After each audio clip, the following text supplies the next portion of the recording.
course there are wider problems, and of course in the weeks and the months ahead we have to ask ourselves why an 11-year-old girl or young teenagers feel that they've got so little stake in their own neighbourhood, in their own community, that they've got so little sense of kind of belonging that they go around trashing it.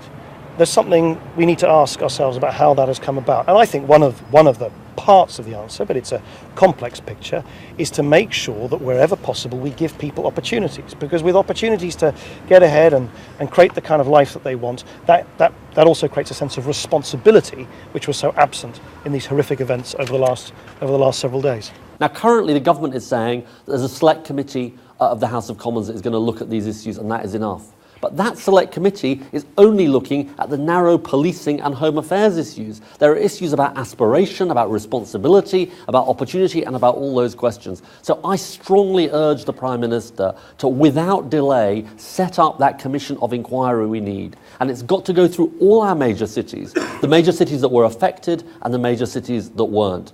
And I have to say this, if he doesn't set up that national conversation, I'm going to do it myself.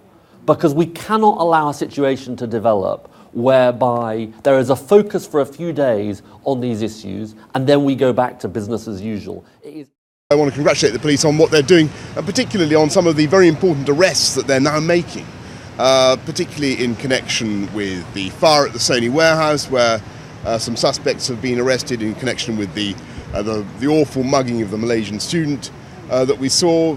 Again, suspects have been arrested, and in connection with the death of Mr. Bowes in Ealing. So it's very, very significant. I think the police are moving ahead very fast, and I think you've got over 1,000 arrests now in London. The courts are working very, very well, and some very significant sentences are now being handed down, and that is frankly what Londoners want to see.